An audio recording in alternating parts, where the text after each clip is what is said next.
जड़े युवक आसुची एवं ये जो बाइक जली पोड़ी जाइए बाइक उपर पेट्रोल पकाउची एवं द्वितीय युवक जनक डियासिल मारुची अर्थात निया लगाउची एवं बाइक देखुं पूरा संपूर्ण जली जाइए अंपटे ऊपर थिबा जिम रो किछि अंश एवं तळ ए ड्रेस शोरूम रो ए पूरा दुकान जली जाइए आपण देखुं एवं दुकान ठीक पछपटे ही एयरपोर्ट पाचेरी की लागिकी दुकान तेणु एभली एक संवेदनशील स्थान में एक सेंसिटिव एवं सबुठु कड़ा सुरक्षा बल स्थान में एभली युवक मैंने आसुछंती एवं अपराध कांड भियाउछंती तापरे मध्य पुलिस हाथ एपर्यंत खाली जहाँ सूचना ए दुई युवक एई अंचल रे खंडा बुलाई आक्रमण करुथिवार किछि मास पूर्वरु अभियोग रे से माने जेल जाइथिले एवं जेतल जामीन होई फेरिछंती जामीन होई फेरिया परे ही रागरे आक्रोशमूलक भावरे एभली कांड घटाइछंती तेणु ये हेउछि सेही दृश्य देखुछंती पूरा बाइक जली जाइछि एवं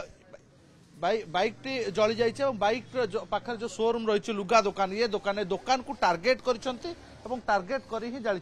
आपण बिल्कुल आम प्रतिक्रिया नवा जो माने दुकान रही से जो सीसीटीवी फुटेज रे भाई आम पूरा सीसीटीवी फुटेज देखु जड़े पिला आसुची पेट्रोल पकाउची एवं आउ जने ताको निया लगाउची ए माने के चिन्नी छंती ना आगु को राग चिन्नी थिले हां राग थिला जो गंडोळ हेतला से सेथिरे थिले से माने एथि गंडोळ आगु हेतला कोन हिसाब या दो 2-3 मास पूर्व हेतला जण को बाडले सी बंचा पई दुकान पसैथिला से सेडू समाधान करी पठैला परे पुणी से माने आउथरे आस्थिले माने आपण दुकान को टार्गेट करके आस्थिले हां ए माने कोड जाउची जामीन ने आसीथिले तापर एमती राग करे एमती करछ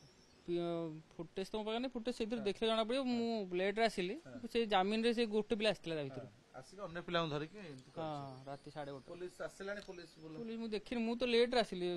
भाई ना आसिले देखि से ये खंडगिरी थाना पुलिस सेठी पहुंची वर्तमान तनाखना आरंभ करछि एवं ये दुकान को टार्गेट थला मु जा आपन सूचना दोथली 3 मास तळे एक गंडगोल होइतला एवं सेमाने खंडा धरी जड़े युवक को आक्रमण करथले गोड़े आक्रमण करथले से समय रे पुलिस रो मुंड व्यथार कारण पालटथिले सेमाने एवं सेमानक नारे पूर्व एकाधिक आपराधिक मामला मध्ये रहितला जोते पुलिस 5 जन को से घटना रे 5 जन को गिरफ्त करथला गिरफ्त पर एतरु 2 जन जामीन ने आसीथिले सेही 2 जन ही गतकाल राति रे आउ जन युवक को साथी रे आनी मोट 3 जन युवक एभली अपराध भियाइछंती किंतु बड़ कथा होछि जे एते संवेदनशील अंचल रे कमिशनड पुलिस को खोला चैलेंज दउछंती अपराधी।